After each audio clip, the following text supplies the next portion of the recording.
కల్కి 2898 ఏడి ఇప్పుడే చూసేసి రావడం జరిగింది. మూవీ గురించి చెప్పాలంటే నిజంగా ఫస్ట్ హాఫ్ అయితే బాగుంది, సెకండ్ హాఫ్ ఎక్సలెంట్గా ఉంది. ఎందుకు ఎక్సలెంట్ అంటున్నానంటే సెకండ్ హాఫ్లో యాక్షన్ సీక్వెన్సెస్ ఉంటుంది, ఫైట్స్ ఉంటుంది అనమాట. మన అమితాబ్ బచ్చన్ గారికి ప్రభాస్ గారికి, అమితాబ్ బచ్చన్ వర్సెస్ ప్రభాస్, అశ్వత్థామ వర్సెస్ ఇంకా భైరవ అనమాట. నేనైతే ఇండియన్ సినిమా హిస్టరీలో ఈ లెవెల్ ఫైట్స్ నేను చూడలేదు. ఇంగ్లీష్ మూవీస్ నేను పెద్దగా చూడను. సో ఇండియన్ సినిమా హిస్టరీలో అయితే ఈ లెవెల్ ఫైట్స్ నేను చూడలేదు. అంటే క్లైమాక్స్ నిజం చెప్తా ఉన్నాను. అంటే అమితాబ్ బచ్చన్ గారు అశ్వత్థామ అని మనకు ట్రైలర్ నుంచే తెలుసు, కానీ ప్రభాస్ గారిని కూడా మహాభారతంలో ఒక క్యారెక్టర్కి కనెక్ట్ చేస్తున్నారు. ఆ క్యారెక్టర్ గురించి నేను ఎక్కువ చెప్పను, ఎందుకంటే స్పాయిలర్ అయిపోతుంది అది వచ్చేసి. సో మీరు థియేటర్లో చూస్తే క్లైమాక్స్ కావచ్చు, యాక్షన్ సీన్స్ కావచ్చు, సూపర్గా ఎంజాయ్ చేస్తారు. అండ్ ఫస్ట్ హాఫ్లో ప్రభాస్ గారి కామెడీ కూడా, ఆ బుజ్జితో కామెడీ కావచ్చు, అవన్నీ కూడా బాగానే వర్కౌట్ అయింది. ఓవరాల్గా ఏంటంటే ఇప్పుడు మన చరిత్ర, మైథాలజీ అనే దానికంటే మన హిస్టరీ, మన చరిత్ర అయిన మహాభారతాన్ని కావచ్చు, మహాభారతాన్ని సైన్స్ ఫిక్షన్ ఎలిమెంట్స్ని, మన ఫ్యూచరిస్టిక్ టెక్నాలజీస్ని మూడింటిని కలిపి తీసినారు. సో మూవీ అయితే నిజంగా బాగా ఎంజాయ్ చేస్తారు. అండ్ క్యామియోస్ కేవలం హీరోయిన్లు విజయ్ దేవరకొండ, దుల్కర్ సల్మాన్, మృణాల్ ఠాకూర్ వీళ్ళని మాత్రమే కాదనమాట, డైరెక్టర్స్ కూడా వదలలేదు. రామ్ గోపాల్ వర్మ కావచ్చు, రాజమౌళి కావచ్చు, అనుదీప్ కావచ్చు, ఇంకా చాలా క్యామియోస్ ఉన్నాయి. ఓవరాల్గా ఒకటే చెప్తాను బ్రో, ఫస్ట్ హాఫ్లో చిన్న అక్కడక్కడ స్లో పేస్ నరేషన్ ఉంటుంది డెఫినెట్లీ. ఇంకొంచెం బెటర్గా పెట్టిండొచ్చు కదా, మనకు మైల్డ్గా బోర్ కొట్టే సీన్స్ ఉంటాయి, కానీ ఓవరాల్గా సెకండ్ హాఫ్ ఎక్సలెంట్గా ఉంటుంది. మనకు మూవీ బయటకు వచ్చేసరికి మనకు మూవీ కూడా చాలా బాగుంటుంది అనిపిస్తుంది. అంటే ఎవరికి పెద్ద మూవీలో ఒక అమితాబ్ బచ్చన్, ప్రభాస్, ఇంకొక ఇద్దరు ముగ్గురికి తప్ప, మన దీపికా పడుకొని, ఆ సస్వత్ చటర్జీ, వాళ్ళ 4-5 మందికి తప్ప మూవీలో పెద్ద స్కోప్ లేదనమాట ఎవరికి. అంత స్కోప్ అంతా వీళ్ళే కొట్టేస్తారనమాట. సో ఎంతమంది గెస్ట్ అపియరెన్సెస్ ఉన్నా ఒక 5 minutes లోపలే ఉంటుంది. బాగానే ఉంది. అది బౌంటీ కొంచెం డిఫరెంట్గా అనమాట. బుజ్జి ఫ్యూచరిస్టిక్ టెక్నాలజీ ఇప్పుడు 2098-98లో ఎలా ఉంటుంది, సో దాంతో మాట్లాడడం కావచ్చు. అంటే టెక్నాలజీని నిజంగా ఫ్యూచర్లో 800 years తర్వాత ఏ లెవెల్లో డెవలప్ అవుతుంది టెక్నాలజీ, అది బాగా చూపించినారు మూవీలో. అదే మైథాలజీ అనేది ఎందుకంటే హిస్టరీ అనమాట. హిస్టరీ ప్లస్ మీరు చెప్పినట్లు ఇంకా ఫ్యూచరిస్టిక్ టెక్నాలజీ అనమాట. సో ఇద్దరు ఎంజాయ్ చేస్తారు బ్రో. ఎవరైతే సైన్స్ ఫిక్షన్ ఎలిమెంట్స్ చూస్తామని వచ్చే వాళ్ళు ఎంజాయ్ చేస్తారు. ఇప్పుడు నాలాంటి వాళ్ళు కొంచెం ఈ పేట్రియాటిక్ ఎలిమెంట్స్, దేశభక్తి కావచ్చు, కొంచెం మనకు చరిత్ర మీద మనకి ఇష్టం ఉంటుంది. నాకు రామాయణ, మహాభారతం అంటే ఇష్టం. సో నాలాంటి వాళ్ళు కూడా బాగా ఎంజాయ్ చేస్తారనమాట వచ్చి. డెఫినెట్లీ ఏంటంటే ఇప్పుడు బాగుండదు, అది క్లైమాక్స్లో తెలుస్తుంది అనమాట. ప్రభాస్ గారిని ఒక క్యారెక్టర్తో కనెక్ట్ చేస్తారు, అప్పుడు అక్కడ మీకు తెలుస్తుంది అనమాట.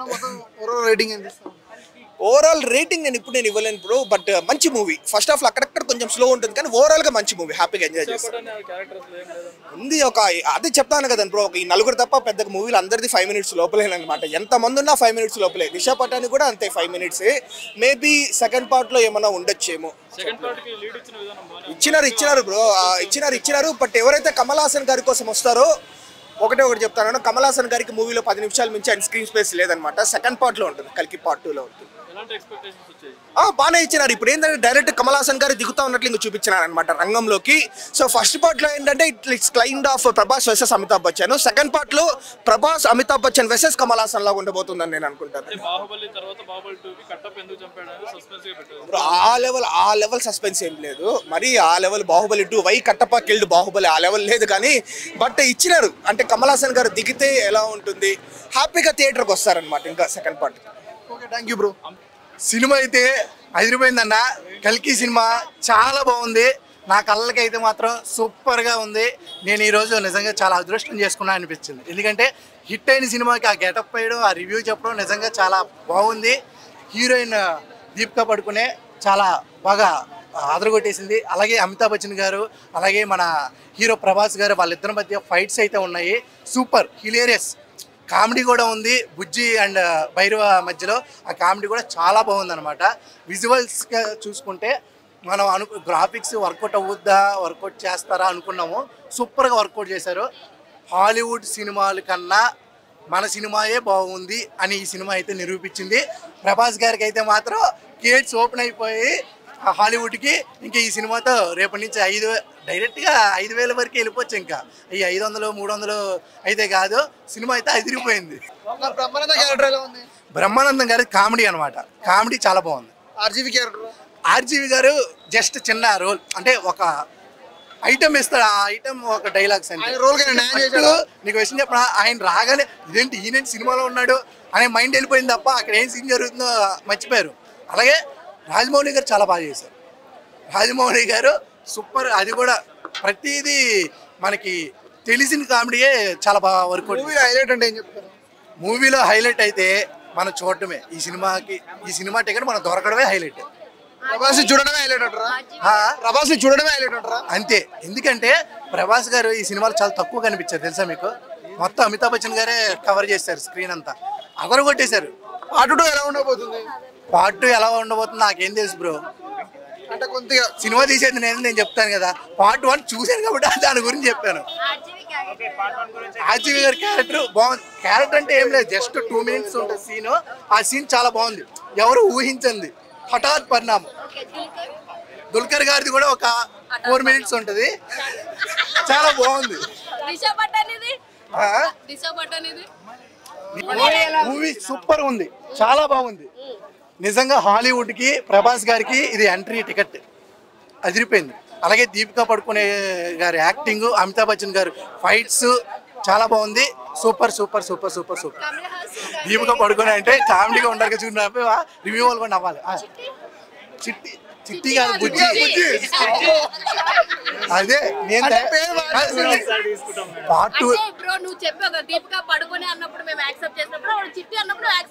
అంతే. మీరు నుంచునే ఆవిడ పడుకుని నేను వెళ్తాను ఇంకా. Bye, thank you. ఎలివేషన్స్, ఆ విఎఫ్ఎక్స్, ఆ కామెడీ, బ్రహ్మానందం కామెడీ అయితే వేరే లెవెల్ బ్రో. ఆ రాజమౌళి, ఆ కమల్ హాసన్, ఆ కామెడీ, యాక్షన్, ఆ విఎఫ్ఎక్స్ అన్ని మిక్స్. దీపిక పదుకొని ఏమా, దీపిక పదుకొని అంతే పండుకుంది అక్క, పండుకుంది. కమల్ హాసన్. ఇంకో నాకు ఇష్టమైన క్రికెటర్ పేరు షకీబుల్ హసన్. ఏమన్నా యాక్టింగ్ చేసిండు ఆ సినిమాలో కమల్ హాసన్. నిజంగా చెప్తున్నా, వేరే వేరే వేరే యాక్టింగ్ చేసిండు. సైలెంట్ గా వచ్చి వైలెంట్ చేసేసాడు సినిమాలో. ఇలాంటి సినిమానా, ఇలాంటి హీరోనా మనం ఇన్ని రోజులు ట్రోల్ చేసింది? ఇన్ని రోజులు మన ప్రభాస్ అన్న ట్రోల్ చేసింది మనమా? ఎందుకు అని అడుగుతున్నా, మీడియా ముఖంగా అడుగుతున్నా. ఎప్పుడైతే ట్రోల్ చేస్తుందో మంది పక్కా చెప్తున్నా, అరే గుర్తు పెట్టుకోండి, 27 అయిపోయింది. రికార్డులు బ్రేక్ అయిపోతున్నాయి. ఫస్ట్ డే కలెక్షన్ పక్కా చెప్తున్నా 4,000 కోట్లు దాటుతున్నాయి. 4,000 కోట్లు దాటకపోతే 4,000 మందికి అన్నదానం చేస్తాను. 4,000 కోట్లు దాటుతున్నాయి. మీడియా ముఖంగా చెప్తున్నా, రాసి పెట్టుకోండి. నా పేరు మస్తాన్. ఈ సినిమా తర్వాత తెలుగు ఇండస్ట్రీకి ప్రభాస్ అన్న డాన్. బాగా చేశారు. చాలా బాగుంది బుజ్జి క్యారెక్టర్. ఇన్ఫాక్ట్ ఆ కామెడీ క్యారెక్టర్ చాలా బాగా అనిపించింది. ఆర్జీవి క్యారెక్టర్ ఎలా ఉంది? ఆర్జీవి క్యారెక్టర్ కూడా బ్రహ్మానంద క్యారెక్టర్ బాగుంది. మూవీ హైలైట్స్ అంటే ఏం చెప్తారు? మూవీ హైలైట్స్ ఒకటి, బుజ్జి చాలా ప్రామినెంట్ రోల్ ఉంది బుజ్జికి క్యారెక్టర్ లో. ఇంకా నాకు చాలా సైడ్ క్యారెక్టర్స్ చాలా నచ్చారు. కైరా అని ఒక సైడ్ క్యారెక్టర్ ఉంది, చాలా బాగా చేసింది. ఓవరాల్ గా చాలా బాగుంది. Amitabh Bachchan was highlight for the film. Of course బాగా నచ్చేసారు.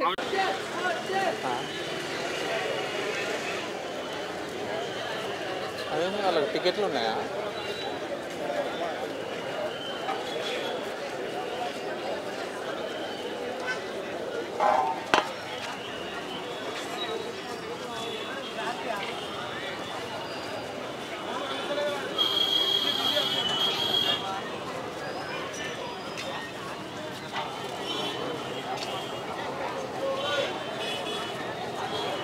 సినిమా అయిపోయినట్టుంది, బయటికి రాలేదు సినిమా.